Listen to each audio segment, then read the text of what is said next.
So good morning, everybody, and Happy New Year. We're here for our regular meeting of the Water Commission. And can we have, well, this is a call for order. Can we have the roll call?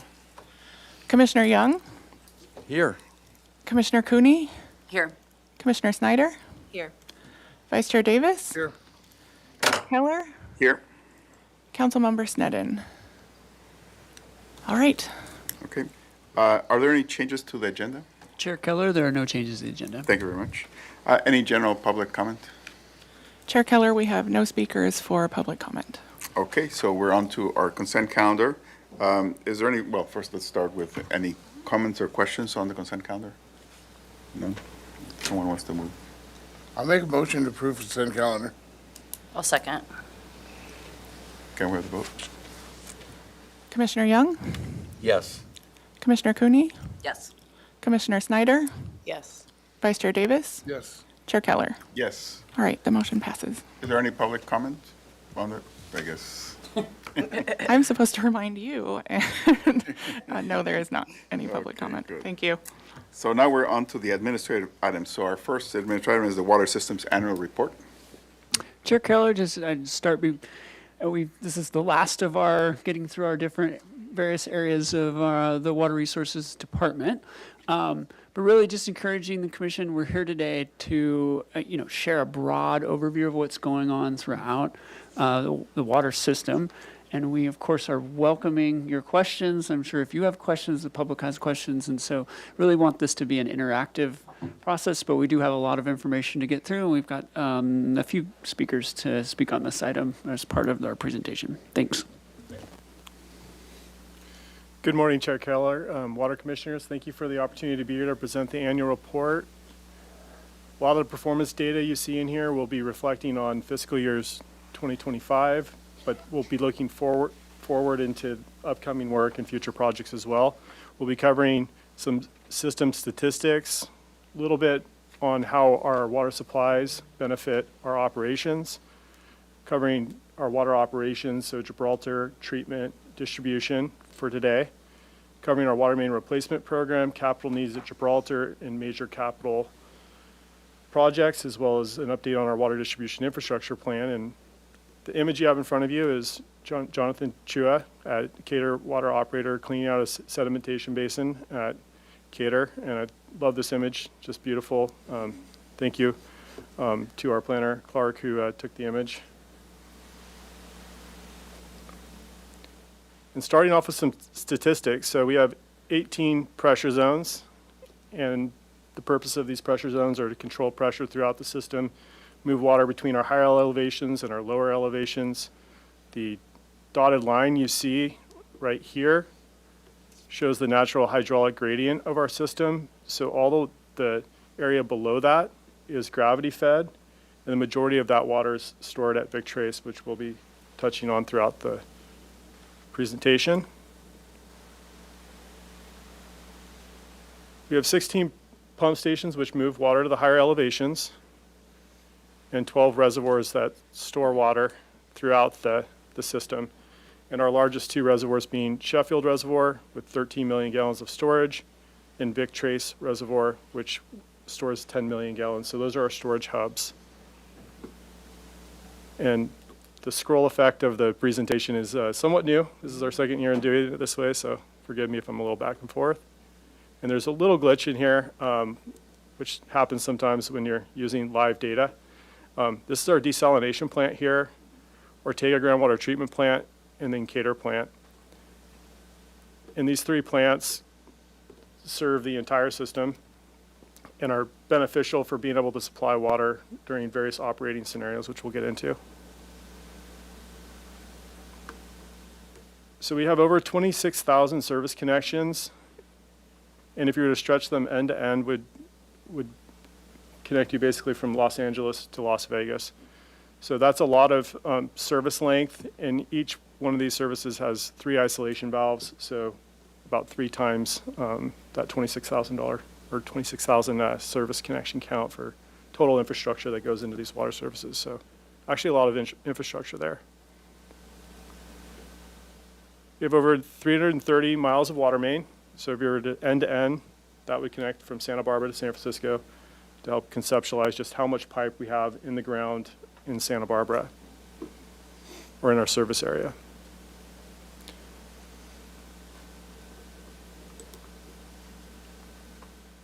So you're familiar with this image, but what I want to convey to you is that our various sources of supply help greatly with operational flexibility. So as we're looking to replace Vic Trace and demolish that reservoir, it's going to be really important that our groundwater system's ready to go, our desal plant, as well as Cater, which we'll be doing some capital improvement on during the next 5 years. So it's going to be a really busy time, and each one of these sources is going to help us make sure that we have plenty of water from plenty of sources in order to meet our demands.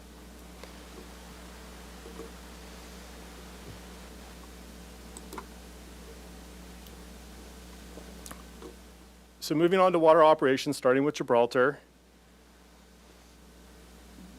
Here we are at Gibraltar Dam, and I'm going to click on some images. So this is the spillway. So we have a total of 4 radial arm gates. One of those is electrically operated for emergency purposes, and we'll talk more about that. We have been working with the DSOD, who's been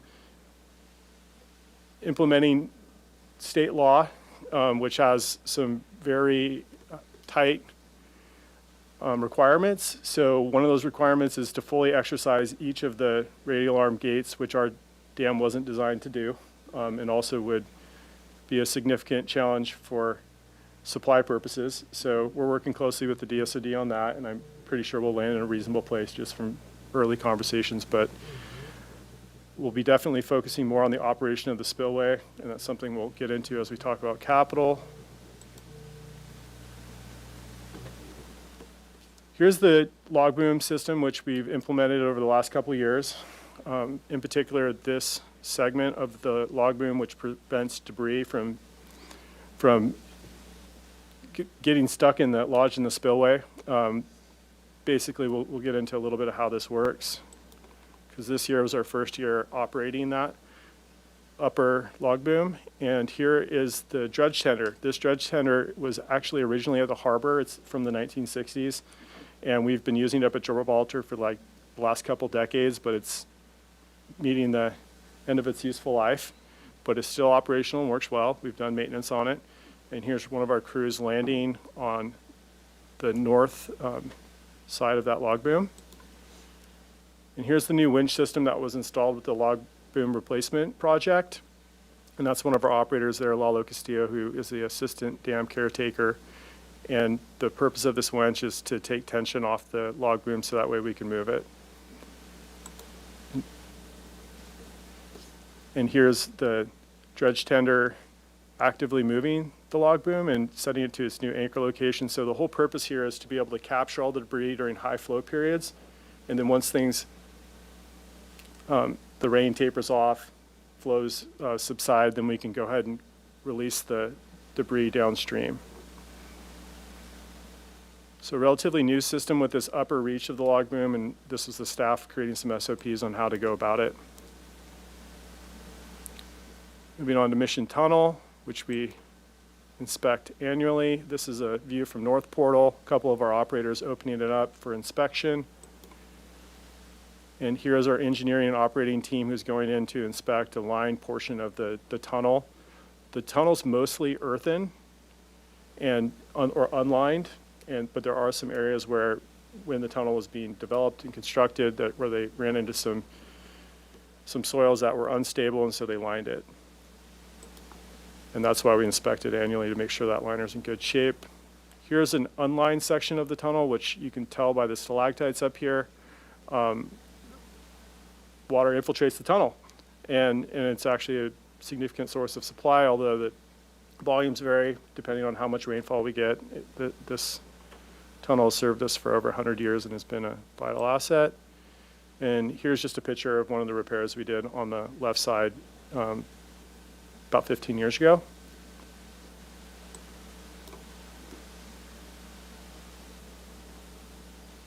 Moving on to the Gibraltar hydroelectric plant, a couple images here.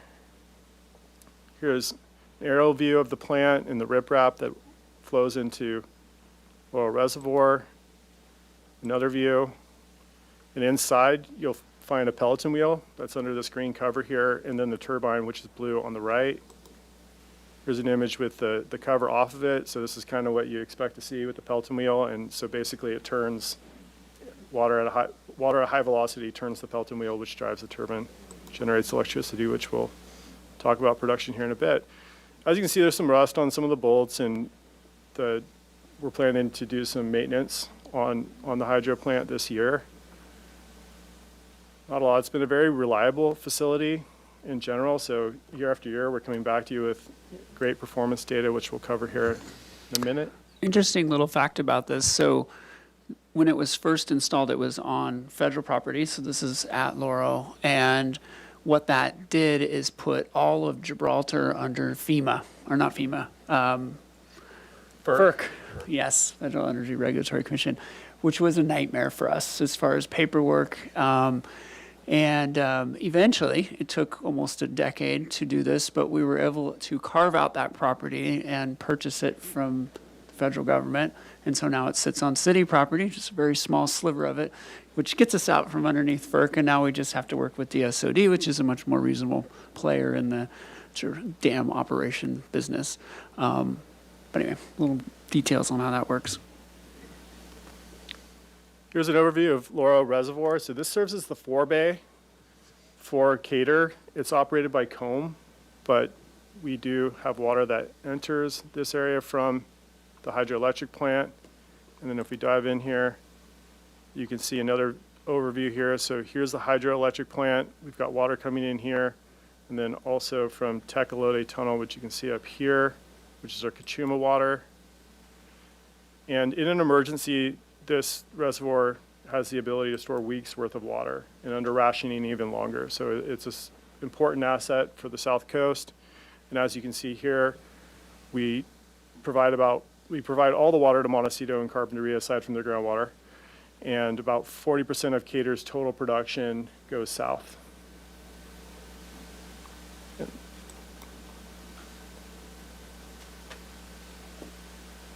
And then here with me today, I have Mr. Rhodes, Water Treatment Superintendent, who's going to cover some of our treatment performance information. Good morning, council members, Chair Keller. So this pie chart, which I know was not overly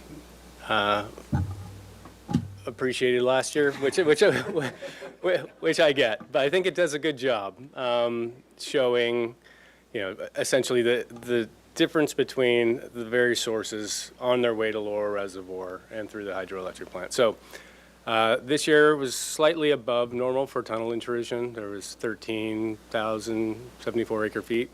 That's a little higher than normal. That was due to a couple previous pretty good winters. Still residual water draining in from that, and that can taper off during a drought.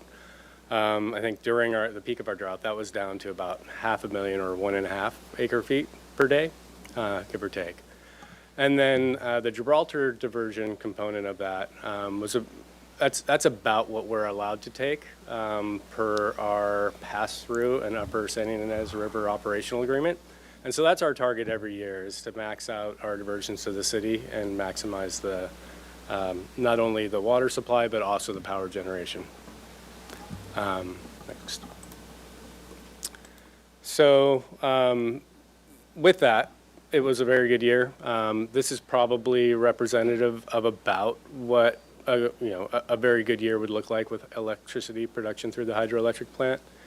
And so we were just shy of 2 million kilowatt hours generated through the hydroelectric plant.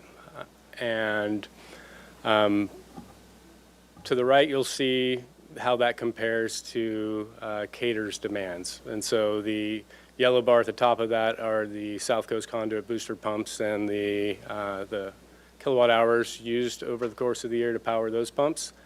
And then the green bar there is the course Cater. And so that was all the power required to power the treatment plant and the treatment process and treat everyone's water. So we generated roughly 22% more power last year. I'm sorry, there's a question? Go ahead. Sorry. I have a question when you finish. Okay, perfect. This slide. Yeah, so we generated roughly 22% more power, give or take, than we used, consumed at the plant. And I could answer your question now. Just out of curiosity, what does the desal plant consume? Whew, that is probably a better question for somebody else, because I'm not sure, but it's a lot more than this. I mean, how many times more? I don't have that in my head, but I can get that to you. Okay. Yeah.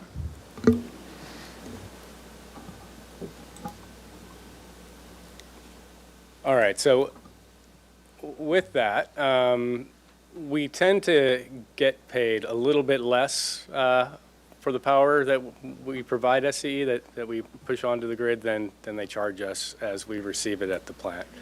5 years ago, that number was a lot closer. We've had about 100% increase in costs in that period of time, just on power delivery. And so this would have been a lot more balanced before, but with that, there's about a 217, even though we generated more power and used a bit less, just on Cater side, we still paid more than what we received in payments, I guess, if that's what that is, which is fine. But it does bring, and I think Joshua was going to talk to this in a little bit, part of the Water Resources Energy Master Plan, and some of the initiatives we're pursuing at Cater specifically to hopefully address some of these. But Yeah, I was going to bring that. We are looking into this. This is one of the options, which is actually putting in our own power line and running from hydro to the backside of the Cater meter, which would basically boost the value of that energy. We'd basically get rid of that transportation costs that we have to pay SCE. So we are looking at, I do not have answers for you today, but that is part of the Energy Master Plan, and we will come back and talk about all these various options. One of the challenges also at Cater is we have, is it 4 meters? there are 4 different meters there. There are 4 meters there, which further complicates things. Certainly if we had 1 meter, it would really help drive the value of this, but consolidating those 4 into 1 is another level of complexities and costs. So anyway, lots to talk about on this energy issues, but I just wanted to kind of present some of this information to show you what we're looking at, and again, another nugget of what we're trying to go after in this energy master plan. And you have batteries at that Cater, no? We have a battery system For the pump stations, yeah. for the pumps, yeah. Yes, and as I understand it, we cannot use solar to charge those batteries That is my understanding as well. because of the, as you can imagine this, the batteries were free to the city. They were picked up by the S-chip, which is through SCE, and SCE wants to sell you energy. So to put them on solar and charge the batteries on solar cuts SCE out of that profit margin that they're hoping to get from that. So complicated, but that doesn't run for the life of, I think it's a 10-year situation, and then we can pivot and do other things. So the Energy Master Plan is also looking at that. So how are the batteries used now, or are they used? They are. They're charged on off the grid during the day when solar energy is available, and SCE gets to, hit you up on the transportation costs for that. But then is it less expensive then because you're not using it during peak hours? Correct. Yeah, that's the value. Right, exactly. So we're taking it at a much lower cost and then offsetting those higher costs. So I'm sure this will come back in your analysis, but, at $97,000 a year that we're paying for overproducing electricity, basically, I'd like to see how that factors into what's cost effective in terms of running this back line that you're talking about. Because, it's approaches $500,000 after 5 years. And if we owned that, then we start to save money at some point. Exactly. And I do want to say that the 11 cents that we get paid for hydropower is actually really good. It's like typical energy on the grid, it's 3 to 4 cents a kilowatt typically. So we've got a pretty good deal at 11 cents, but just underscores that it's still substantially less than what we're actually paying for wholesale power. So A lot to, the whole energy market is very complicated, but looking forward to bringing back and talking about some of these issues with you some more. Thank you. Thanks. All right, is That's it for me, that- really. thank you. Unless you have any more questions, I'm sorry. Yeah. We'll be talking a little bit about Cater as we get into the capital section, but next up we have water distribution with Mr. Olson, Water Distribution Superintendent. He's going to go through some of the performance metrics for his section. Good morning, Commissioners. Appreciate this opportunity to talk to you and go over some of the data we have that kind of highlights or put some numbers of things that our team's working on out there in the system. So the first item there, excuse me, in the top left, you'll see that there was 9,400 individual tasks that were completed in fiscal year 25 by the water distribution team. And these things range from anywhere like just doing a routine water quality sampling at an individual point or inspecting one piece of equipment, all the way up to repairing a water main break or responding to a hit fire hydrant or cleaning and inspecting an entire reservoir. Those are all different individual tasks. And some of these things can be completed by one person in a matter of minutes, and some of these things take an entire team and can take days or even weeks to plan and execute and complete. So just kind of want to bring that up in terms of it's a lot of tasks, and some of these things are quick and simple, and some of these things really do take a lot of effort. The next piece of information we have there in green is our NODES flushing program, and that's the neutral output discharge elimination system. It's a truck with a pump and filtration system on it that I think you've heard about in the past. And this is a really valuable piece of equipment and operation that we have, a really good tool in our toolbox. It does have some limitations, and it was purchased during drought because we were able to flush portions of our system without wasting any water. And that really kind of let us hold on to that really valuable resource. But we can't necessarily deploy it everywhere in the system. We have to have specific conditions, valve arrangements and hydrant arrangements, and there's pressure limitations on which zones or which portions of zones it can be deployed to. So we are still actively using this equipment. We have intentionally reduced the amount that we're deploying it because we're in this point in time, we're really needing to focus on training staff and getting to other important maintenance items. Currently, we do have 5 operators in training out of a total of 18 operators. So everyone is pretty focused on getting those guys up to speed with all aspects of water distribution. And NODES flushing is one of them. They actually just had the truck out running yesterday to provide these guys some training and increase the skills of our other operators, so everybody's confident and capable in how to use that piece of equipment. And it does take 4 to 6 people to run this piece of equipment on any given day. And there's some work that has to happen ahead of time as well for posting no parking, things like that. So it's a bit of an involved effort.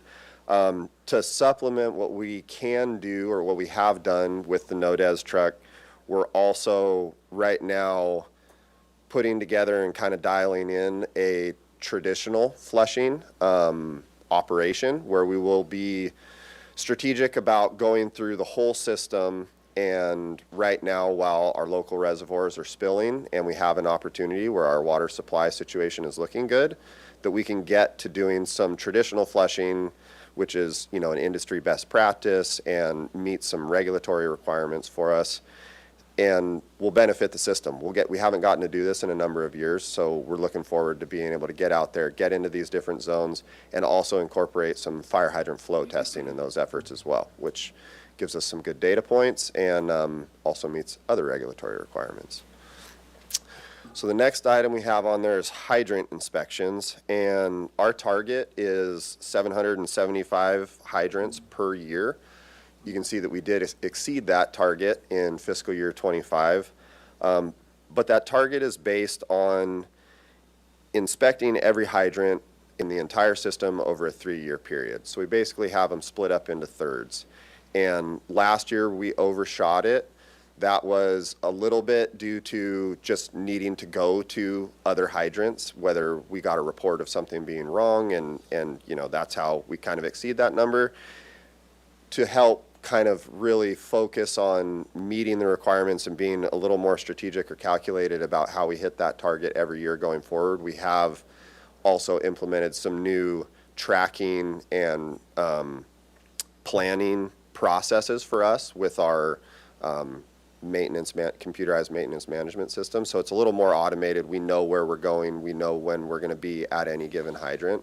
So I'm looking forward to seeing that number be tighter within what we can do within our control to be tighter and closer to that target going forward.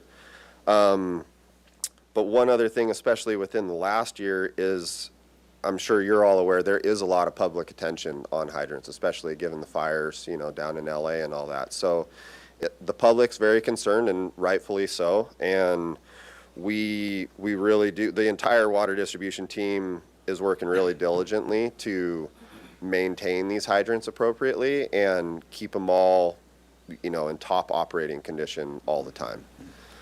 One question, of the hydrants that you inspect, roughly how many of them need some repair, some serious repair, or have to be replaced? Or Usually, I would say it's a pretty small percentage that need additional attention. A lot of the maintenance ends up being driven either when somebody sees a leaking hydrant out there in the system and makes a phone call, or sometimes when we're using the NODES truck or any other type of flushing or flow testing operation, if something starts to leak, you know, or a seal is failing, we respond to those things immediately. We don't necessarily wait for a hydrant inspection.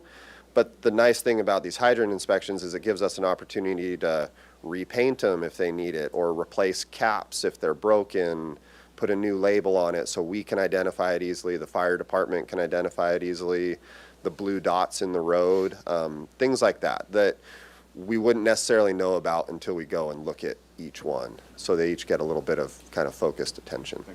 Yeah, the cost of new fire hydrants. So when we take these off, typically we swap them out, so we'll completely rebuild them and then redeploy them. But yeah, I saw some price tags for new fire hydrants, and I think they're pushing like $5,000 now for. I mean, they're for a residential one. For A a commercial hydrant's even higher. It's Yeah. it's around $7,000 for just a single hydrant. What are they made out of? Is it iron? brass. Brass? Yeah.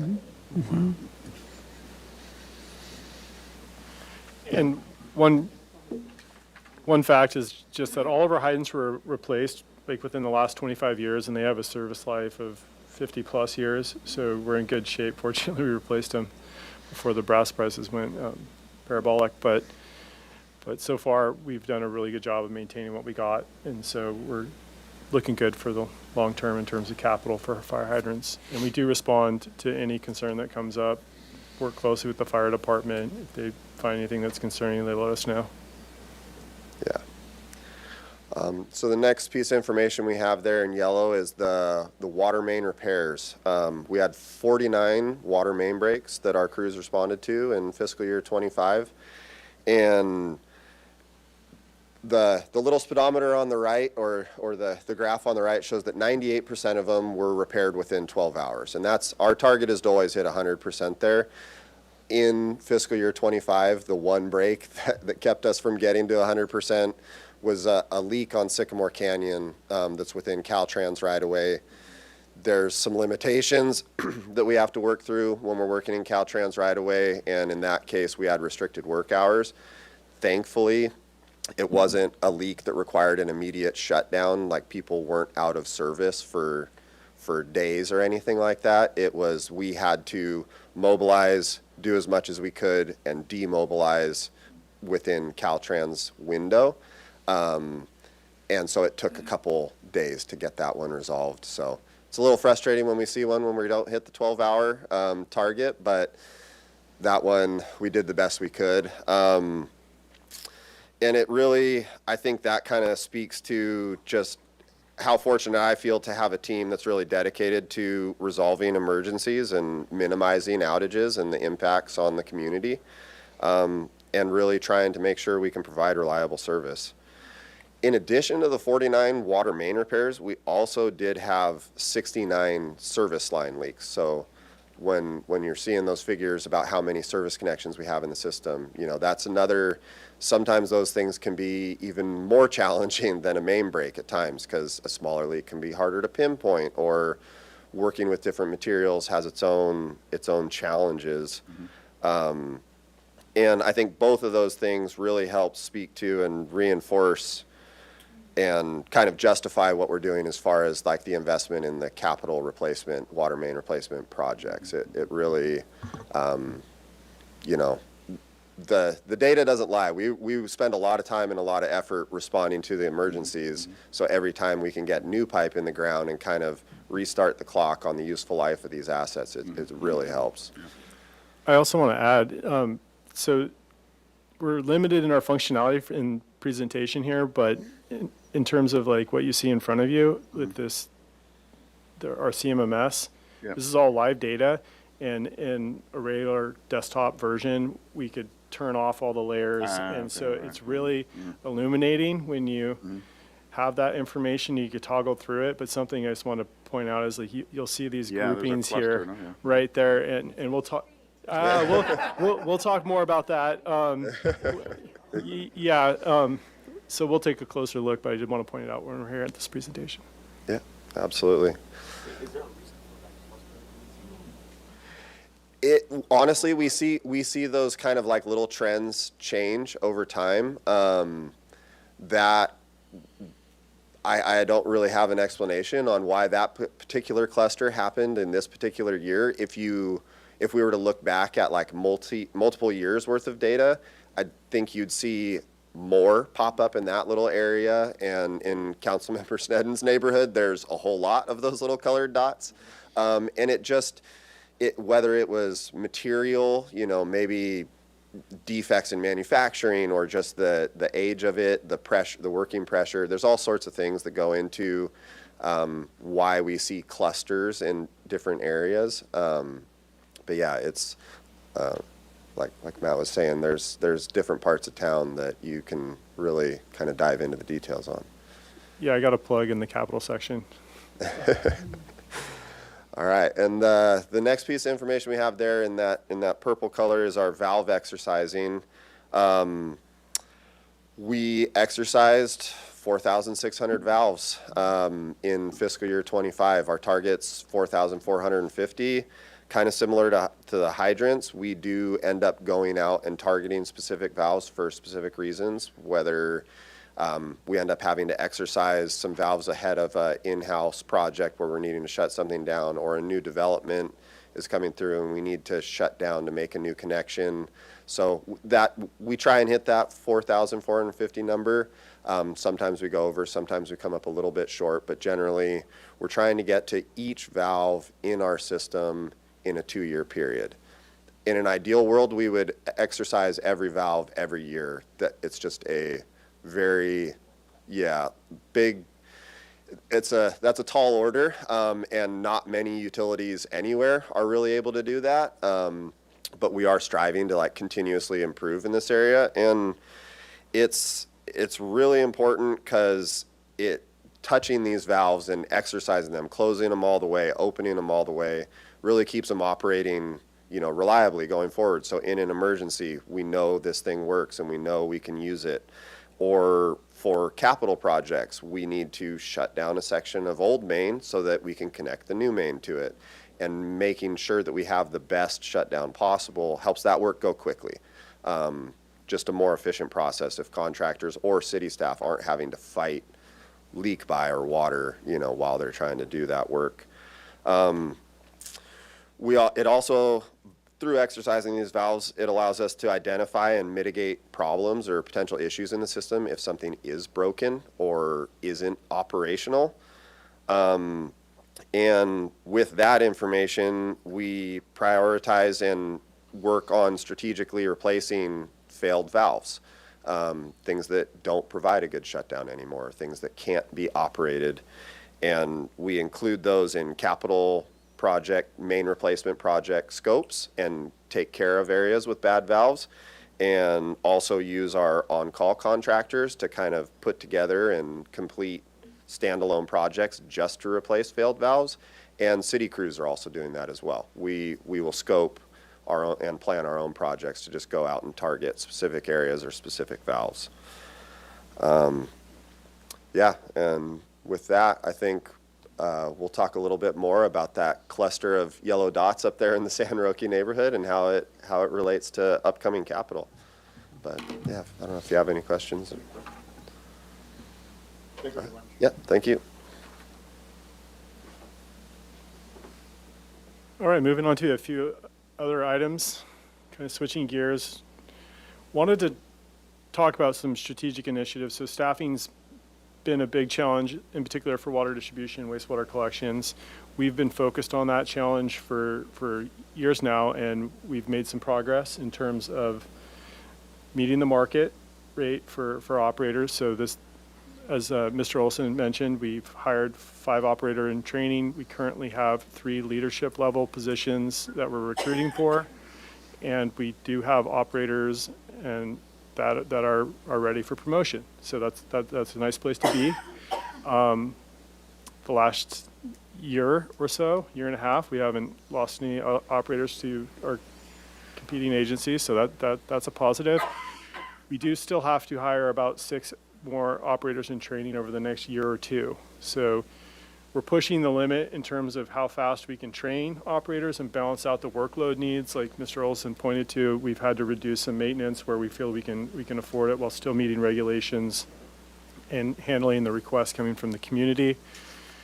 Increased capital improvement, we'll get into that a bit more and talk about the water main replacement program.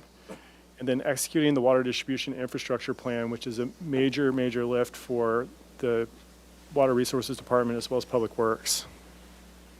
And that's 4 of our operators there doing a water main repair. They really work hard. It's 24/7. They're ready to respond. As you can see, they got the hip waders boots on. Oftentimes the mud can be that deep, so it's heavy manual labor, but as you'll see here, we are making some gains. So this is a chart of our water main breaks over time. The blue bars represent the number of breaks per year, and you can see the years at the bottom of the screen. And then the green line you see up above is the national average for a system our size. So about 25 breaks per 100 miles is the national average, and we've applied that to our system. And as you can see, we're well below that currently. The red line is the moving average. And as you can see, we've stabilized since 2019, where you can see that red star at the bottom. We've been able to reduce or stabilize the number of breaks we've had. A question that came up earlier about, one neighborhood is what's the driver for that cluster? Well, post World War II, cast iron is notoriously the worst. Just limited materials during that era, and it also was timed when there was an expansion of the community. A lot of people coming back from the war, communities growing, limited supplies, and so we've been targeting a lot of those pipes because they break a lot. But we have very, very old pipes, and some in fact from the I want to say 1897 is the oldest one, maybe 1893 if I'm being tested. But there are concerns that some of those older mains are going to time out, as we have yet to replace all the 1950s cast iron. So we're looking at all of it really, and we're being very data driven. So trying to figure out where the likelihood and consequence of failure meet, and then also making sure that we're staying on top of a lot of the. Any questions with that before I move on, actually? I just wanted to add too, I think when we talk about employee retention, there is obviously the compensation, but then it also comes down to a lot of the emergency work. As much as folks may think they're motivated a lot by just overtime, that there are a lot that actually they're here, they work their 40 hours a week and then want to have some time with their family and don't live here in town. And the number of main breaks really drives that. When you're having to respond in the middle of the night, it kind of takes the love out of your job, and then you have to come to work the next day, even though you worked all night. So I think getting these main breaks down to a level that I think is much more reasonable would also make this job more attractive. In one case, when someone left to Goleta, that was one of the situations. They went to an organization who is experiencing less than 20 main breaks a year, and that makes a difference. You're going to more opportunities to sleep through the night, and deal with other things. So it's just a factor, and I think this is one of the things why, just another reason why we're really focused on trying to bring this down. It's not only the disruption to our community, the cost of responding to the emergency, the cost to our employees for that. So there's just multiple layers to why the commitment to getting a handle on these main breaks and getting them down. And there was some, we didn't get the full production we were looking for main replacement during the COVID crisis. So that slowed us down a bit, but the amount of planning we're putting into this work and the production numbers, which we're going to get into next, show you where we're going. And one last comment on this is that, reactive response competes with planned work, and we are in a period where we have critical path for a lot of major capital, so we'll cover that later. And here is a graph and a map of where we are actively working, and I'm going to cover these projects in more detail a little further down. But the reason why we had 3.7 miles here is we had a bid protest on one of our contracts. As you can see, we're doing more construction right now. So if you look at the blue over in the map, you can see that's quite a bit of centralized main replacement in various parts of the city. As you can see, the green is basically what we're planning for FY27 to do, and we'll look a little closer at that. And then the purple that you see is really still early planning phase, but we'll be going into design soon. Some of that we're pretty sure we need to do, or we are sure we need to do because of other projects that are driving the replacement, like Vic Trace. We definitely want to replace the water mains in that area before we do some changes to pressure zones and things like that. So a lot of planning going on, and we are definitely looking forward to meeting that 6-mile goal. We're still a little uncertain if we can do that annually, just the amount of contracting that's required. So we're keeping a pulse on that, looking at the price per linear foot, trying to be really strategic about how we're investing.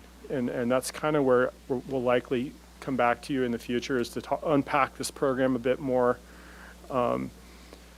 Talk about whether 6 miles is the goal, or is it 2% reinvestment, so you can cover a broader spectrum of what really needs to happen in order to add that resiliency that you're looking for, and ultimately making sure the system is in good shape.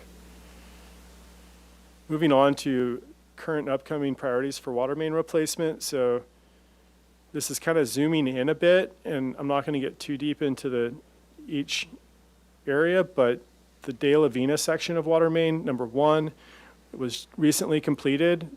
As you're probably aware, we did a bridge replacement project there, and there was some grant funding that was lined up to do street improvements, but we had a lot of breaks in the area. The water main was from the early 1900s, and so we took advantage of the opportunity to replace the main ahead of all the surface improvements. So a good example of how we're coordinating to upgrade several assets at one time and sequence the work so that way it minimizes the impact to the community, because once we're done with the project, we're out of there for a while, and that's seems to be what the community appreciates most.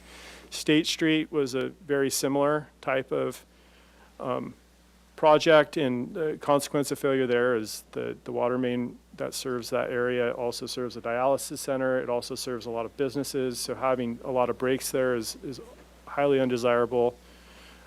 We actually have contingencies for the dialysis center, since they are an important medical facility that we've had in place for a while, and now we've got the asset improved. Pipe segment number 3, Alameda Padre Serra. This is a very congested area to work in. We had to make sure we worked around the high fire season, which seems to be all the time now. But it did allow us to remove a pipeline that the existing pipeline was in the creek, and it was early 1900s, and then went up a very steep slope on an easement through private property. And typically what triggers a high consequence of failure is an old pipe made of cast iron on a steep terrain because when it breaks, it does a lot of damage. So glad to have that pipe segment getting replaced.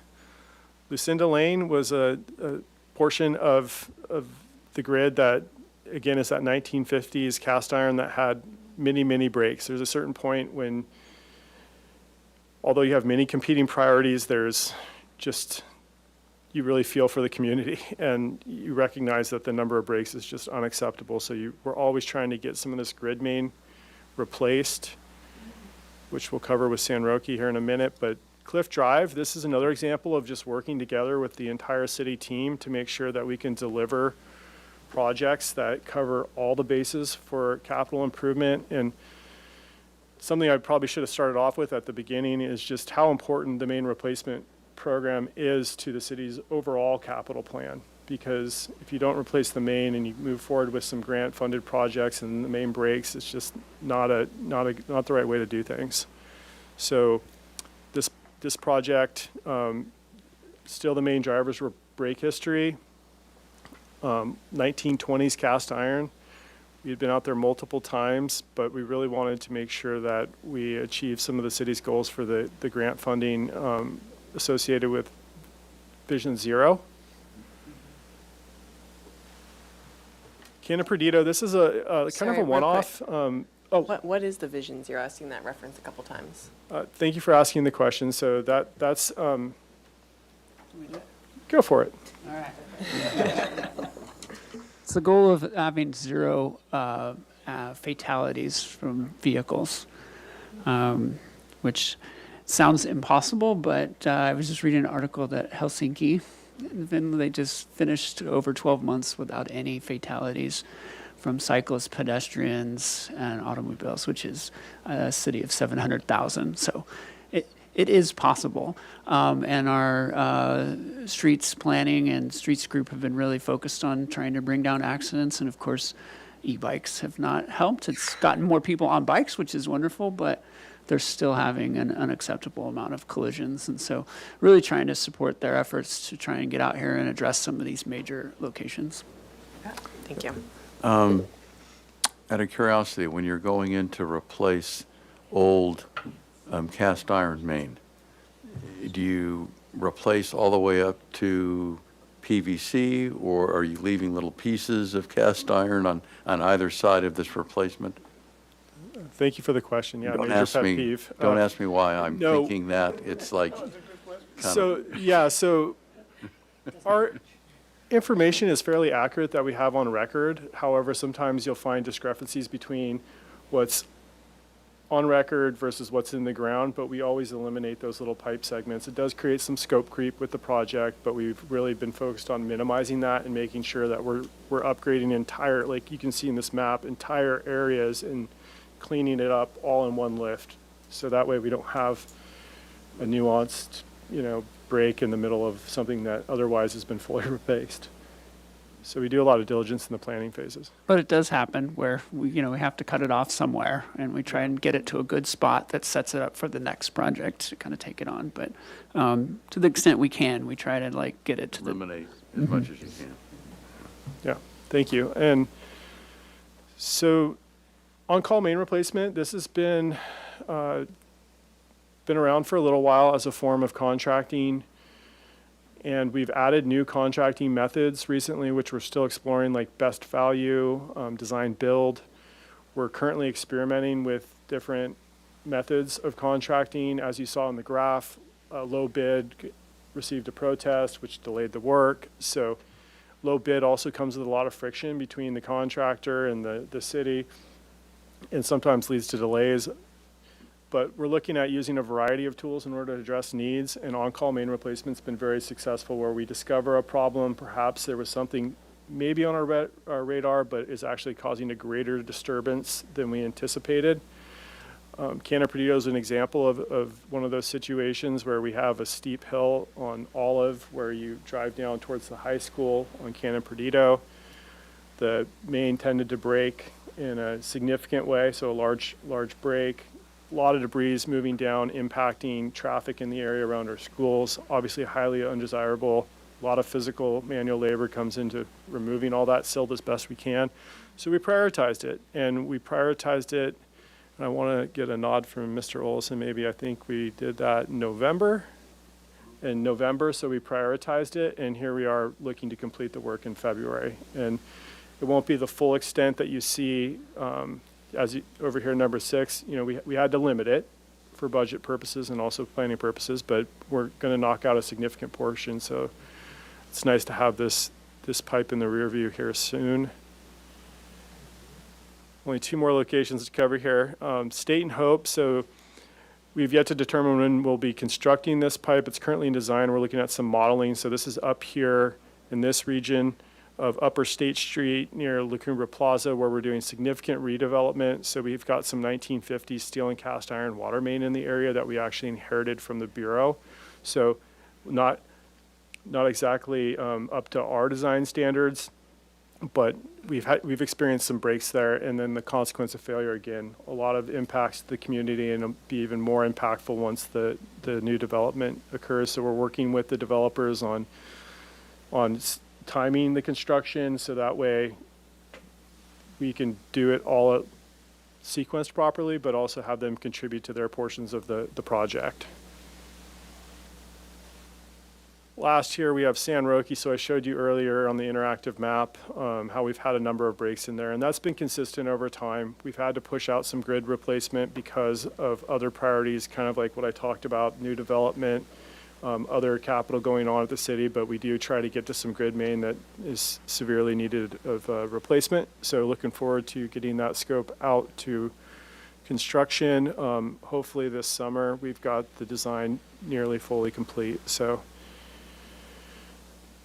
that covers main replacement. We still have quite a bit to go, so I'm going to try to touch on the right amount of detail, but please stop me if you have any questions. So moving on to capital needs at Gibraltar. So this is more of an emerging issue. One of the key drivers behind this is just new requirements coming from the Oroville Dam debacle, if you will. The spillway falling apart at that location triggered a whole lot of regulation that's still playing out now. And so we're working with the DSOD and also our consultants, GEI, to look at what the capital needs are there. But in general, Gibraltar is in need of reinvestment. And we are going to be looking at what the total costs are and how we can approach this financially. But starting off with the dam spillway assessment and repairs, so we've done some assessment, and let me just orientate you here a little bit. So obviously we're at the dam. Here's a picture of the spillway. These are spillway bays 1, 2, 3, and then the emergency spillway gate 4, and this skimmer gate here, which is actually what we use. The gate just kind of lowers like a tailgate, and we push debris downstream. So that's just an image of the dam from drone shot. Digging into what the assessment looks like. I have to share this because I thought it was hilarious when it was mentioned. So this is like, kind of like lasagna. Different vintages of concrete that we've had to core into to understand, you know, what kind of shape the concrete's in. Generally, the concrete's in decent shape. However, it's not tied together. So you have all these layers of concrete on concrete and different widths and different pressures that they've been installed with. So we've submitted this information that we're required to develop to the DSOD, and they're going to be focusing kind of on this area right here. This is kind of a legacy image of what's existing now, but this gives you a clear image right here of kind of an overview of what we have to do there, likely. So these are the piers, these kind of elongated lines right here. So these house the gate structures. So the radial arm gates, the controls are basically on the side there. And this project will replace the lasagna concrete with one structure that's tied in with steel into the bedrock. And we do have competent bedrock, so that's great. And then it'll tie these piers that you see right here into the rest of the concrete structure, so it'll really firm it up. And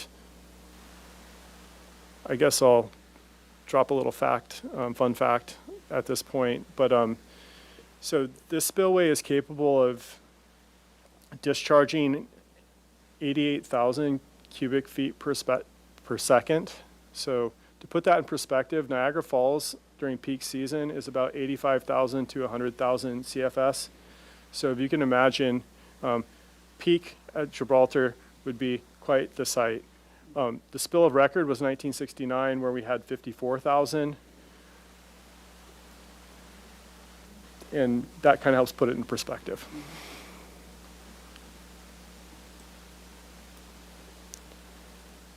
So moving on from the spillway to the caretaker's facilities, we did an asset inventory of all the facilities at the dam to really just kind of get a list of everything there and come up with a plan. So we're looking at future replacements and upgrades, repairs to the caretaker's house, a reliable source of water, a new well. Currently there's surface water, untreated surface water that is the main supply, and we truck in water for drinking water purposes. And then we're looking at power there. And here's an image right here of the caretaker's house, which is adjacent to the dam. And you can see right here, there's this giant HVAC unit on top, which kind of dates it as, we think it was built in 1964, but some water damage that we've investigated has definitely signaled that it's time to do something, a significant remodel here or perhaps replacement. We're weighing those options right now, and we'll be back to you with more information on that. And is there someone who lives there full-time? Thank you for the question, Commissioner Snyder. Yes, there's Mr. Dealey lives up there with his spouse, and at one point his family. So it's a unique job. You know, you are really far out there now. The only city road that we have full access to year-round is 12 miles of backcountry road, and it's really rugged. We do invest in that road annually, about $250,000. It's really kind of a baseline capital approach to repairing and preventing erosion, because there could be some significant sliding out there. And so by reinvesting a little bit at a time, we actually take the major potential for damage off the table in many cases. So it's made the road more drivable. Now during non-spill conditions, we typically have access through the San Ynez River off of Paradise Road. And that's a much easier way to access the dam, but it's a really rugged form of life. I could go on and on about this, but definitely, yeah, we definitely need to reinvest in it and set it up, because it is a liability. You know, you need to make sure that there's a reasonable facility there for someone to live in. You know, at one point you have to have succession planning. Here's another image I just want to show you real quick. This is there's a Quonset hut, which is, I don't know the exact year that it was installed, but it's very old. And that's where our operators will reside during storm duty. So whenever we have several inches of rain forecasted, maybe 2 inches of rain in a 24-hour period, we'll send additional people up there to make sure that everything's good. And we have an extra person up there for safety purposes. We also have this maintenance yard adjacent, which has also some generators in it, which power the dam, so that way you can operate that emergency spill gate. And we're looking at power there as well, and exactly what are the demands and how can we meet those demands through solar, battery. Likely still have to have a generator, but maybe less generators, stuff like that. So we'll be coming back to you on all of this in the near future to talk about how we fund this work and how we sequence it. But I want to move on here to kind of our big and final portion of this presentation, which is major capital projects in the water distribution infrastructure plan. So what I want to mention right from the start is just all this is interconnected, as you can see in this map. So all these projects have to be completed before we get to Vic Trace, and they have to be sequenced in a way that makes sure that we have reliable water supply throughout the duration of all the construction. So this is a little bit of a zoomed in version of that, but I want to just cover the 5 projects we have, because I know we're a little short on time quickly here. But here's an image of the transmission main renewal phase 1. as you can see right there in front of the mission. Our pipes were often installed in places, our transmission pipes that predated some things, not the mission obviously, but they're in odd places sometimes. So there's an image of the big valve that was being installed there. The purpose, what we're trying to get to in these projects is being very surgical about how we approach them, because pipes and valves don't have the same lifespan. A valve you can typically get 50 to 75 years out of, whereas the pipe can last 100, 125, maybe 150. But we are doing what inspection we can of the pipe as we're replacing these portions of the pipeline, but really just trying to make the pipeline function properly when we need it as we look to do major upgrades to other facilities. Sheffield Pump Station moves water from Cater to Sheffield Reservoir, our largest reservoir. And the purpose of this project is to replace the electrical and mechanical portions of the pump station. As you would imagine, you want to make sure that the roof is watertight. So as you're doing an electrical project, we're putting a fire-resistant standing seam roof on this and doing some extra fire precautions for this facility. There's an overview of the pumps, the electrical. That is the main portion of the project right there, the electrical cabinets and all the SCADA that's involved. This is a critical pump station that moves a lot of water. That basically is kind of like one of the backbones of the upper portion of our water system, which I kind of showed to you early on when we were looking at pressure zones. The Cater project, we're going to be back to you soon to award bid on this, so I won't get into it too much. As you're aware, this is a really important project for water quality, kind of outside of the water distribution infrastructure plan, but plays into it in terms of timing. The goal is to make sure that we meet state requirements for chlorine contact time. It adds 2.5 million gallons of storage and a redundant storage reservoir on site, so we can do maintenance in either one, take one off, put one online, those kinds of things. And it'll improve the seismic performance of the overall Cater treatment plant. Again, we'll be back to you soon, hopefully in March, and the cost for that project is $50 million. Transmission main renewal phase 2. This covers this entire blue area here, all this blue pipeline that you see.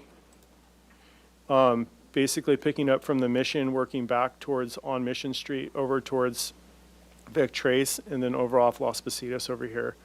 So this will be, again, not a full replacement of the pipeline, but going to all the controls and the appurtenances and replacing those. So total cost is $5 million.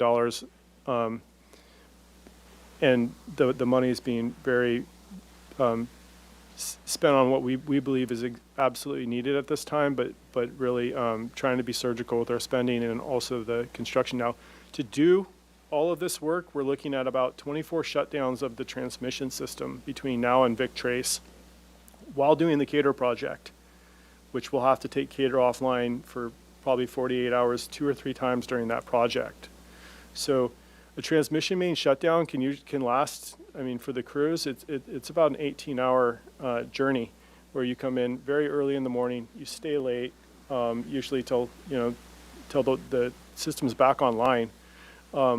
We did it, we were successful in the phase 1 work, so it was a good opportunity to test our process for upgrading these systems. So we're set up for it, but with the main replacement, the increased capital with main replacement, all this major capital going on, it's going to be all hands on deck. Really busy period of time for water and engineering. And I take it this main is dedicated for this purpose. It's not having other lines coming off it to feed consumers. Thanks for the question, Commissioner Young. Yes, largely dedicated. There are some interconnects and things like that we'll be dealing with along the way, but mostly its main purpose is to serve the grid and fill reservoirs. There's not a lot of grid connections, but sorry, we're back. So again, critical to do this transmission main work ahead of Vic Trace, and we're about to wrap up here. Vic Trace, you've heard plenty about, and you'll hear much more as the project is ongoing and developing. We're doing a lot of engagement with the public. One thing I did want to take an opportunity to, I don't think you've seen this image yet, but perhaps this is when the reservoir is being constructed. The roof of the reservoir is above ground, and it's been pretty much replaced. So the original has been replaced, and the reservoir was constructed in about 1956. So as you could tell, above ground roof reservoirs are not they don't last super well in the environment. So we're going to be replacing the 10 million gallon tank with 2 buried 5 million gallon pre-stressed concrete tanks, which we know should last 150 years. So while this project's going to be very disruptive, it's going to be a big lift for the department and the community. Once we're out of there, reservoirs are great neighbors. They're very quiet. The project is going to be one of the biggest capital projects, or the biggest capital project in terms of dollars that the city's ever undertaken. So significant reinvestment, and it'll be a challenge, but we're very glad that we're engaging the community early on it and making sure that we find those touch points so that way we can make sure we're well prepared the community is well prepared for what's ahead. While Mr. Ward has this up, I just wanted to put a plug on. We do have a neighborhood meeting coming up on January 28th. It's a Wednesday. We're having it on site, so right at the driveway again. We had a really great turnout last time we did this, and so just trying to keep these going as concerns and questions come up. We want to kind of address them as we go, and so that's from 4 to 5:30 on January 28th. So I hope if you guys are around. It was really fascinating how many people showed up early last time too. Yeah. So I had one kind of just random question. What's happening with the property purchase by Victories? oh, thank you. Great question. We did complete the purchase of that October-ish. So we are now the owners of that house next door, and that's one of the things that we're looking at is potentially how we might accommodate public local meetings there during the project as well. Definitely looking at trying to get some housing for staff there, ESW. Like we've got a lot of different ideas that we spoke to council about with that property, but yeah, things in the works on that. Thanks. Yeah, one last point on the ESW. So our water operators take basically all non-public safety calls and some public safety calls. Public safety calls us, but we perform a unique function in the city, additional layer of insurance to make sure everything gets addressed 24/7. And with that, we're at the end of the presentation. This is the spill condition as of, I want to say this was Christmas Eve. So as you can see, what got me was this little branch here coming over the top. So the skimmer gate doing its job. And with that, any final questions? I just one comment on the chart, just to note your workload's been incredible. That's an incredible thing. The number of proposed development plans, that's 200% over what your goals were, right? So it's popping out there. Seen a lot of activity. It's yeah. You're absolutely right, and we do have a team that's dedicated to that. One of the things I'm really proud of for the water distribution team that does that is that we've never been late on a plan review. And we're usually on point, and we're doing the very delicate job of conditioning projects appropriately. So really working with the development to make sure that they're doing their part, we're doing our part, and we're maintaining the system so they're ready to connect, or we're ready for them to connect when the time is there, because we're following the general plan closely. Yeah, good note, good note. I also just wanted to say I really appreciated the performance measures table, like so helpful to be able to just see everything on one page and all of the different metrics that you're working against and the progress. So thanks for putting that in there. Thank you, and we look forward to debriefing at some point and talking about how we can incorporate some of that into this presentation. The functionality is getting better. Well, a lot of it was in there. Yeah, well, yeah. That's very good. Okay, you nailed it.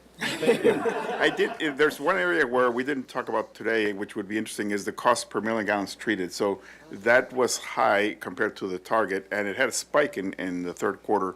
So maybe in a future presentation, we can have that, or unless you have some info here. I'm trying to decide if I know the exact answer to that. Okay. I certainly have the data for for that. Microphone. A lot of it. Yeah, televised. Yeah, I was. I think that there are a lot of factors that played into it. We've certainly had some vendors with chemical costs and things like that that drive some of those costs more. Just in general, those electrical charges, everything is just inflated and costing more. And so maybe the projection ultimately on that was probably a little low. I didn't have the foresight to ratchet that up to where it would be more appropriate. But I think I have done that since.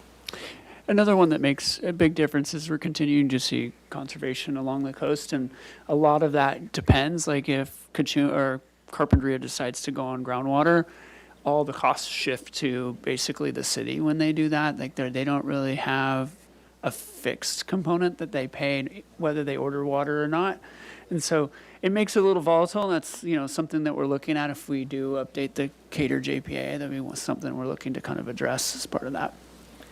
I did also on the final metric there, the replacing of the water main. So there was a 6-mile goal and a 3 miles hit. And so I just wondered if you could speak to that. Yeah, so going back to that chart that we had, I can. It's okay. Okay, I'll answer the question. One of the challenges we've run into is that the data that we're pulling from GIS to make this presentation is a little different than the as-built data, which is what we use as the record. So, and to your question, I just want to have that caveat up front.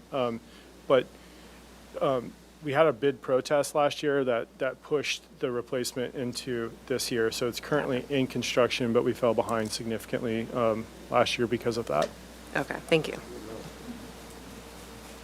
Just say once again, just phenomenal presentations. I love these story maps, and then how you update the pictures. I went out after Christmas Day to go see, could I see what was spilling over, and you just can't see this side, and it's just, it's so fun. Everything you do is so fun, and I think people don't understand. I mean, the water distribution sounds like, water distribution, and there's so much that goes into it, and you make it so clear in this presentation, all that's going into it. Even from that first slide with just all the blue spider web of all the lines throughout. So I just appreciate for the public how this is communicated and getting out, and just well done.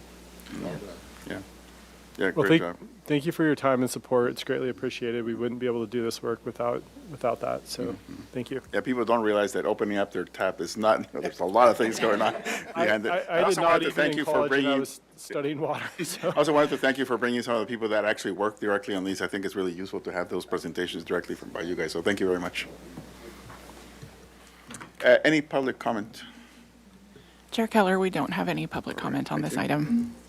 All right, there's no vote on this one, so we'll move on to the director's report. All right.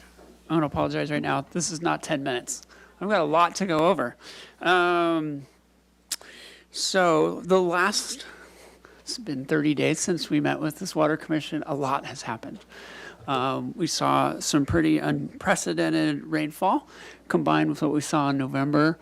And I just want to kudos to my team, who ended up putting in a substantial amount of time over the holidays. Unfortunately, we were hoping for a little break and some downtime, but that was not what we got. And of course, it was all at the worst times. Anyway, lots of work went into it. And I just wanted to acknowledge that. So a few things. Obviously, Cachuma is spilling. Started spilling I think it was New Year's Eve, and Gibraltar started spilling on Christmas Eve. We also, so that kind of sends our water supply strategy into another direction. And so we've been working diligently on that. And one of the things that we are looking to do and we'll be updating is a change to that supply plan, which includes we're going to be now relying on a lot of water from Cachuma since we are in a spill situation. It doesn't go against our annual allocation, so we'll be utilizing a lot of water from there and Gibraltar. We have started diverting water from Devil's Canyon, so that water is cleared up really nicely, and so we're taking that through Mission Tunnel as well. So rewriting our staff report that's headed to council on February 3rd to kind of reflect that. Along with that, we will be idling the desalination plant. We'll be shutting down operations on January 31st, along with operations of the recycled water treatment plant. And then we will be still working on ramping up operations of our groundwater injection well, ASR well. So lots of little things that we're moving around. And I think the story here is this is why the city has a diverse water supply portfolio. It allows us to shift to those supplies. And by no means are we abandoning any of these supplies or saying that they aren't valued and needed. But we do want it to reflect our current situation. And so we will, of course, reactivate all of those supplies when the time comes. But we will be taking advantage of this time. There's a lot of projects that we've been wanting to get to at both facilities, desal and recycled water. So we're eager to get in there and do some maintenance activities. And we will keep the commission updated on those activities as well. We will be back in May to talk more about our supply strategy once we know where we ended with the winter. But that was the water supply update. I have other stuff, but I just wanted to stop there. I did send the commission the draft redlined, what we've changed since we brought it to you all, and see if you had any additional comments or suggestions there. You have them now, great. Send them to me. We can always get those incorporated. But any question on the supply strategy? Not a question. I appreciated seeing the draft markup. And I think you articulated well exactly what you're talking about. Because again, our enhanced water supply master plan really talked about management. And this is management upon conditions we're looking at. And I thought that it worked really well. Great. Well, good. So I do have before me some fun facts about that. As I think we talked about, November was the wettest November on record. December happened to be the second wettest December on record since 1940. We got 15.65 inches of rain in December. Yeah. Well, when you think back to the years where we were getting 7 inches or 5 inches, yeah, it's quite remarkable. Let's see, we got 10.5 inches of rain in November. And then water levels at Gibraltar rose 11 feet in a single day. That was on December 24th. And let's see, what else do we have? I think we hit, when we were talking about spilling, we hit 11,000 CFS was our peak spilling at Gibraltar.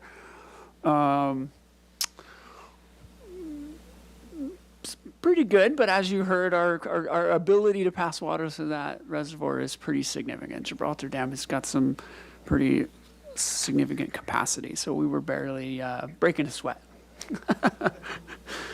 All right. Okay, we did have a sewer spill on December 24th. It was a very unfortunate situation, and it had nothing to do with city operations. This was the De La Vina Bridge project. Only a contractor there had when they removed the bridge, removed our sewer line with it, and had a bypass pump, and they were pumping across.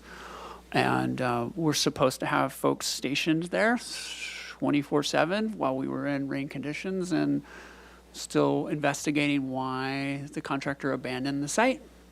It rained, flows came up, and the pump did not ramp up to meet demands, and we had a spill. We're still quantifying the volume of that spill. A large portion of it was caught in a space that didn't get into the creek, and our city staff were actually the folks who went out there and discovered it, and we were able to contain it and start pumping it into trucks. But needless to say, there was a notice and the beach was closed. I think regardless of our sewer spill, the beach would have been closed. I think there's a little bit of frustration in kind of the timing of that. But I just wanted you to have those facts. If you had any additional questions, of course, we're going to complete our investigation and submit that through the state. Wanted to ask about whether or not the commission had any comments at this time on the water, wastewater, climate adaptation plan. What I'm thinking on strategy, we haven't gotten a lot of comments from the community. What I'm thinking is we are going to come back to the Water Commission and kind of present, here's what we heard. But I just wanted to make sure that you had an opportunity to provide any additional feedback along the way. I think we've got is it March? Is that what we're talking about coming back? It's okay. It's okay. Somewhere in there, we're planning to come back to the Water Commission with that. Joshua, one of the things that I heard like questions on when we got the presentation was the question about the sea level rise flooding versus the storm flooding and how those were going to interact because they hadn't done the assessment of the storm flood impacts yet. And I forget if they mentioned like what the timing was to complete that analysis because that feels like an important part to understand like how those things might interact. Yes. How's that? We'll come, as part of our presentation, we'll address that question. That's a great. Okay. I wanted to highlight something that it's been on our minds. We've been working on this for a while, but it is emergency notifications. We have, we've talked about before, Doppler, and so I get to see every day who's calling in, what are they asking for, and it is really frustrating when we have a water main break and then we're just getting flooded with calls. And how can we better communicate with our community? We know we're coming. Here's the time we think it'll get. And so I just want to point out, we got Robbie Days. I just met with him this week on this. He has taken this task on of really trying to, over the next year, trying to get us in a spot where we can communicate more regularly with our community when we do have outages or some type of other emergency. And so very similar to what you might receive from SCE for those who are signed up for those communications, really look into that. And because of our Water Smart AMI, I think we're approaching 70% enrollment in that. We're getting people's emails and we got people's phone numbers, which has given us something we haven't really had before to communicate with. And so we are exploring different softwares to try and figure out which is the best application for that. But just wanted to let you know we're working on it. I really do think it's kind of the missing piece in our building trust and high regard with the community is being able to communicate when things are going, whether it's a water quality concern or an outage. Here's what's going on. Here's when we think we might be able to restore service. So we are working on that and more to come on that as we get through this. And then the last item, let's see, I wanted to touch on. In the chart, you will note that our Cachuma carryover has diminished, and so we've now recognizing we lost 21,000 acre feet when Cachuma started spilling on New Year's Eve. So don't be disheartened. It's a full reservoir now. So we'll take that. That's just as good a win. And so our annual allocation will remain there until the spill condition ends. So I just wanted to point that in there. And then there are two charts in there, slide, I think they're page 7 and 8, where we, unfortunately, because of the holidays and because this is like as early in the month as you can, we were unable to update those two charts, but we will capture that next month. So with that, I wanted to talk a little bit about what happened during the high tides, in particular related to the waterfront. Has that impacted the restoration area? So a little background on this. So thank you. This is a picture of the city's desal weir box. Basically, the pipeline for the intake structure from the intake structures offshore goes through here. We would like to remove that weir box, and I know for some who consider that to be a great yoga studio on the beach, it is an asset that I don't know that we need there anymore. There's a lot to this, but we had put forward a project to remove this structure, and you would think that would be in itself a big benefit, but we got conditioned to do some mitigation. And As we work on that project right now, we're kind of we're struggling with funding and timing for doing that. We went ahead and said, you know what, we'll do the mitigation and get that out of the way, even though we haven't done the project that the mitigation is for. So we went ahead, as you may recall, and we completed the mitigation work. We did about 1.1 acre of coastal dune restoration. Final price tag, I believe with the 5 years of maintenance, was $1.5 million to, yes. Pretty substantial investment, needed to, and that was part of a coastal development permit. And is that staying, like, because there's, ice plant right next to. We're gonna see it. Okay. Yeah. So you get a sense of here. Before we get into that, we want to just talk about the elevated. So we've had 7.2 feet of elevated high tide. And I think the challenge was really with that one, we probably would have been okay, except we also had storm surge. So yeah, a little bit of wind on south wind too, because both those storms we got were all like south to north storms, very unique, and that's what brought us all the water. And did some pretty substantial damage to the restoration area. And in fact, Brad Rare was out there because one of the issues was the dredge pipeline got caught up in the high tides and surge. They had to go out there under emergency to move it, and then unfortunately had to move it onto our restored area. So that was kind of a, I guess we always knew that was a potential risk, but it was unfortunate that we had to do that. So in addition to the tidal action, wave action, we also have now a large plastic hose running through the restoration area. And we don't get credit for the area restored until the end of the 5-year period. So you can kind of get a sense from some of these pictures just how significant the damage was. And I've got some great aerial pictures here to show you too. So you can kind of see these are, and a shout out to Jasmine Showers, who took some of these drone footage and helped us trying to overlay it. Again, not exactly, I think, if Ms. Showers got to design it, she would have had him fly it at the same elevation. But the idea here is to kind of show, you can see how much restoration in the fencing and just how much of it in this area got eaten up. And there's a great presentation coming from S&R on the waterfront, and they talk a lot about how this particular beach is disappearing. And this is just one more example of how that's happening in real time. So you get a sense here of now how that pipeline runs right through some of the area that we restored. And so at the end of the day, we're going to be left deciding just how much more we want to put into restoring this area. Yeah. And then here's another example, a little broader section of the beach, but you can just see just how much got eaten up. So our contractor has been out there repairing the fence. You can see all the recycled water line that was to establish the landscaping got exposed. So we've cut and capped that and removed all that, and then put the fencing back in as well.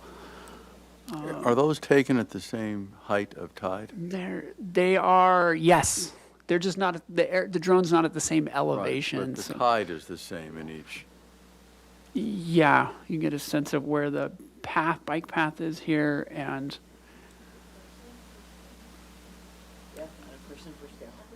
then, yeah.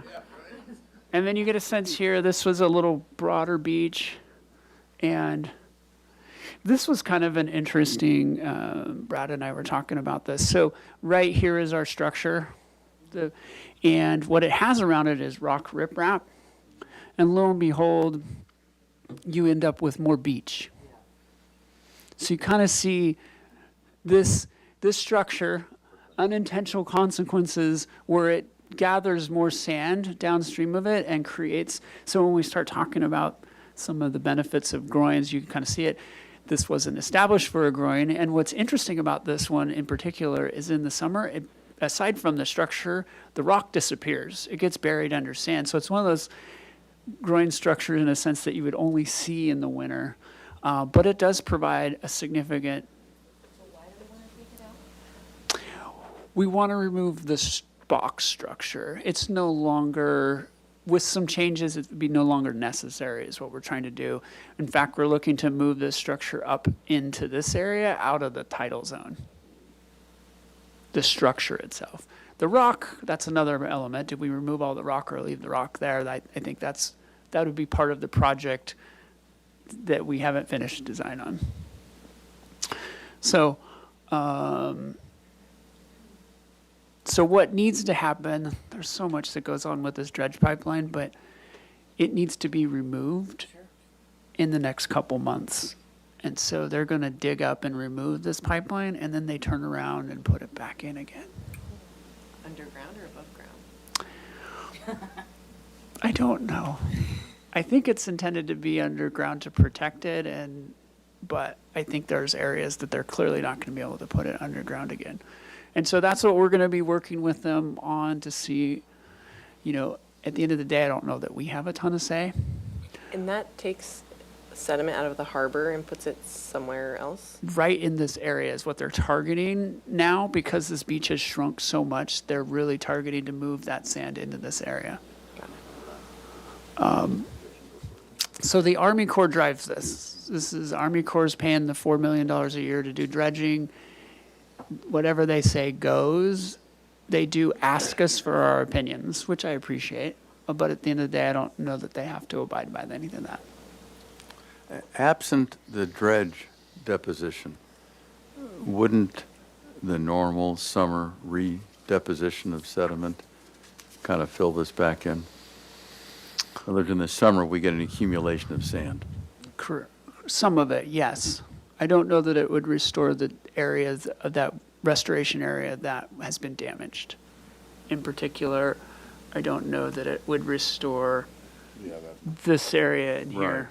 Yeah. It comes and goes. I mean, over the years, you have good years and bad years. And it can refill, but then in other times just wash away. So it's a dynamic process. I mean, this is fascinating. I did. Day to day, I mean, it's Yeah. amazing. You're out there at the beach one day. Well, right. I mean, all this rock and even the seawall, I actually didn't even know this was here. I mean, it was buried under the dunes. 1923, I'll tell you that. Is that where it's from? Oh, yeah. Santa Barbara Jeopardy. Yeah, right? So that concludes my director's report. If there's any questions, I'd be happy to answer them. I had a somewhat random question. Did San Luis Reservoir spill? Not Not yet. Okay, interesting. Yeah, these storms were really interesting. If they're designer storms, this one was designed for us. Behind Ojai, upper water, Old Man Mountain, up in the upper Gibraltar watershed, 40 inches of rainfall. Like bonkers numbers for this water year. The rest of the state got rain, but not like we got it here, and that was mainly the direction in which these storms were kind of flowing. Just to add a little bit more clarification to the answer to your question, San Luis is a pretty big reservoir. I think you remember a graphic we shared last month where half of the storage is for the federal government and half of it is for DWR state. And most of the state share is full, although it's not 100% yet. So there hasn't even been a paper spill. There's still a lot of federal room, and the state government, DWR, and the feds are talking about using some of the extra capacity to hang on to state water. So we're still good for now. Thanks. Any other questions? Any public comment? Chair Keller, we have no public comment on this item. Okay, well, thank you very much, and the meeting is adjourned. Thank you.